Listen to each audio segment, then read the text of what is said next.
వృక్షో రక్షితి రక్షితః. చెట్లను రక్షిస్తే అవి మానవాళిని రక్షిస్తాయనేది పెద్దలు చెప్పిన సూక్తి. ఆ సూక్తిని ఆదర్శంగా తీసుకున్నారు కాకినాడకు చెందిన స్వచ్ఛంద సేవా సంస్థ ప్రతినిధులు. కొమ్మలు లేకుండా ఆకులు కోల్పోయి, ఆ మాటకొస్తే జీవకళ కోల్పోయి కనిపిస్తున్న ఈ రావి చెట్టుకు దశాబ్దాల చరిత్ర ఉంది. కాకినాడలోని శ్రీ బాలా త్రిపుర సుందరి ఆలయం రోడ్డులో 4 దశాబ్దాల పాటు ప్రజలకు నీడనిచ్చిన ఈ వృక్షరాజం ఈ మధ్యనే గాలివానకు నేలకూలింది. రోడ్డుకు అడ్డంగా పడి ఉన్న రావి చెట్టు గురించి తెలియగానే దాని కొమ్మలు నరికి ఆ తర్వాత అక్కడి నుంచి తొలగించే పనిని చేపట్టారు మున్సిపల్ కార్పొరేషన్ ఉద్యోగులు. ఇది గమనించిన ఆల్ ఈజ్ వెల్ స్వచ్ఛంద సంస్థ ప్రతినిధులు ఈ వృక్షానికి పునర్జన్మ ఇవ్వాలని నిర్ణయించారు. రేపొద్దుట తరాలకి చెట్టు అనేది కనిపించకుండా పోతుంది. నేను చాలా వీడియోస్లోని వాటిలోని చూస్తుంటాను, ఇగో పలానా చెట్టు ఇలా ఉంటుంది, పలానా మొక్క ఇలా ఉంటుంది అని చెప్పేసి. ఇప్పటికే చాలా రకాల జంతు జీవాలు లేకపోతే చెట్లు అన్నీ కూడా నశించిపోతూ వస్తున్నాయి. ఇటువంటి వాటిని కాపాడాలనే ఉద్దేశంతో ఆ చెట్టు పడిపోయినప్పుడు మనకి కనిపించినప్పుడు ఈ చెట్టుని ఎలాగైనా సరే కాపాడాలని మేము అనుకున్నాము. అదే టైంకి మాకు ఆ ఇన్ఫర్మేషన్ రాగానే కార్పొరేషన్ వాళ్ళతోటి మాట్లాడటం జరిగింది. కార్పొరేషన్ వాళ్ళు కూడా కోఆపరేట్ చేశారు. దానికి ఏంటంటే ప్రాపర్గా దాన్ని ఎంతవరకు మాకు కట్ చేయాలో అంతవరకు కట్ చేసి వదిలేశారు. ఆ తర్వాత మనకి ఇక్కడ అనేక మంది మిత్రులు సహాయం చేశారు. లాభాపేక్ష లేకుండా వాళ్ళ ఖర్చులు ఎంతేనే అంత తీసుకుంటూ దాన్ని మాకు ఇక్కడ ట్రాన్స్లోకేట్ చేయడానికి అవకాశం ఇచ్చారు. నేల కూలిన రావి చెట్టును ఒక క్రేన్ సాయంతో ట్రాలీ మీదకు చేర్చి కాకినాడ రమణయ్యపేటలో గల జంతుహింస నివారణ సంఘం వారి గోశాలకు తరలించారు. అక్కడ శాస్త్రీయంగా రీప్లాంటేషన్ చేశారు. ఆ పని చేయడానికి ముందు వేర్లు పాడవకుండా కెమికల్ ట్రీట్మెంట్ చేశారు.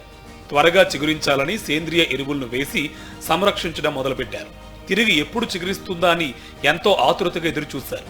మొత్తం మీద వారి కృషి ఫలించింది.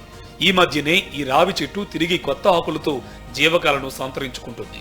ఈ విషయాన్ని తెలుసుకొని ఆల్ ఈజ్ వెల్ సభ్యులు సంతోషిస్తున్నారు. ఈ శుభవార్తను అందరితో పంచుకుంటూ ఆనందం పొందుతున్నారు. ఈ రావి చెట్టుని వృక్షరాజుని మేము నిలబెట్టినందుకు, ప్రాణం పోసినందుకు, పునఃప్రతిష్ఠించేందుకు చాలా ఆనందంగా ఉంది. మరి ప్రతి ఒక్కరూ కూడా సమాజంలో ఇది ఒక చైతన్యంగా ఉంటుందని చెప్పి మేము ఆల్ ఈజ్ వెల్లో తీసుకున్నాం. దీనికి అందరూ కూడా సహకరించారు. ప్రకృతి ప్రేమికులు, ఆల్ ఈజ్ వెల్ బృంద సభ్యులు అందరం కూడా ఇక్కడ గోశాల్లో ప్రతిష్ఠించాం. ఇప్పుడు ఇవాళ చిగురుతో 4 రోజులకి చాలా ఆనందంగా ఉంది. ఇది మాటలో చెప్పలేకపోతున్నాం. రాత్రి 10 గంటలకు మొదలుపెట్టి తెల్లారుజామున 3 గంటల వరకు కూడా కష్టపడ్డాం. ఇది మాటలో చెప్పలేకపోతున్నాం. చాలా ఆనందంగా ఉంది. అంటే ప్రతి ఒక్కరూ కూడా మనకు ప్రాణవాయువుని పోసేటువంటి ఈ వృక్షాలని మనందరం కూడా పెంచాలన్న స్పృహను కూడా కలిగించడానికి ఇది ఒక ప్రేరణగా ఉంటుందని చెప్పి మేము ఆశిస్తున్నాం. రీప్లాంటేషన్ ఒక చోటు నుంచి చెట్టును మరొక చోటుకు తరలించి అక్కడ నాటి బతికించే ఈ విధానం విదేశాల్లో ప్రాధాన్యతను సంతరించుకుంది. ఇప్పుడిప్పుడే మన దేశంలో కూడా రీప్లాంటేషన్ ద్వారా చెట్లను కాపాడుతున్నారు. రోడ్లు వెడల్పుల్లోనూ ఏదైనా నిర్మాణం చేయాల్సి వచ్చినప్పుడు చెట్లను కొట్టేస్తూ ఉంటారు. ఆ పని చేయకుండా వాటిని సురక్షితమైన ప్రాంతానికి తరలించడం అనేది శ్రమతో కూడుకున్న పని అయినప్పటికీ ఇది సమాజానికి ఎంతో మంచిదని కాకినాడ ప్రజలు అంటున్నారు. రిమార్కబుల్ అచీవ్మెంట్ అండి ఆల్ ఈజ్ వెల్ సంస్థకి. ఆల్ ఈజ్ వెల్ అన్నది ఒక organization. They are making that Kakinada is greenery. They చాలా బాగా చేస్తున్నారు. వాళ్ళకి మంచి పేరు ఉంది, మంచి ఆర్గనైజేషన్ కూడా.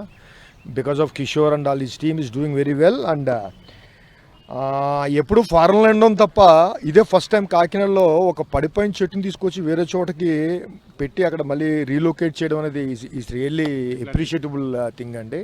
ఇది ఇటువంటిది గవర్నమెంట్ సపోర్ట్ ఉంటే ఇలా పెద్ద పెద్ద పడిపోతున్న చెట్లని మనం డిఫరెంట్ ప్రదేశాల్లో మళ్ళీ రీలొకేషన్ చేస్తే చాలా మంచిదని ఈ ఎన్విరాన్మెంటల్గా మనకి ఎంతో ఉపయోగపడుతుంది అనుకున్నాను. దీన్ని ఎలాగైనా బ్రతికిస్తే బాగుండు, రీలొకేట్ చేస్తే బాగుండు ఐడియా వచ్చింది. కానీ బీచ్లో వేద్దారనుకున్నాం, కానీ కిషోర్ గారి డెసిషన్ ఇక్కడికే వచ్చింది. దీనివల్ల ఒక చెట్టును బ్రతికించడమే కాకుండా ఈ చెట్టు కింద ఎన్నో ఆవులు బ్రతకడానికి కూడా మంచి షెల్టర్ ఇచ్చిన ప్లేస్ ఇది. కాబట్టి ఇలాంటివి ఎన్నో చేయడానికి మేము అందరూ సిద్ధంగా ఉన్నాం. కానీ దాతలు కూడా సహకరించాలి. ఒక చెట్టుని షిఫ్ట్ చేయాలంటే 25-30 వేలు పైన ఖర్చు అవుతుంది. వెనకాల శ్రమ కూడా ఉంది. ప్రకృతి సమతుల్యంగా ఉండాలంటే వివిధ రకాల చెట్లు, జంతుజాలం, అడవులు ఆరోగ్యంగా ఉండాలి. అప్పుడే సమయానికి వానలు పడతాయి. అకాల వర్షాలు గాని, కరువు పరిస్థితులు గాని తలెత్తకుండా ఆయా ప్రాంతాలు సుభిక్షంగా ఉంటాయి. ఆ విషయాన్ని గ్రహించి కాకినాడలో ఆల్ ఈజ్ వెల్ సంస్థ సభ్యులు చేస్తున్న పర్యావరణ కృషిని అందరూ అభినందిస్తున్నారు. సృష్టిలో సమస్త జీవాలకు జీవం పోసింది భగవంతుడైతే ఆ జీవాల మనుగడకు ప్రాణవాయువునిచ్చేది పచ్చని చెట్లే. ప్రకృతితో మమేకమైన చెట్లను పరీక్షించుకునేందుకు ప్రతి ఒక్కరూ ముందుకు రావాల్సిన అవసరం ఉంది. జర్నలిస్ట్ వెంకటరామతో కలిసి కరస్పాండెంట్ రాజు, సాక్షి టీవీ, కాకినాడ నుండి.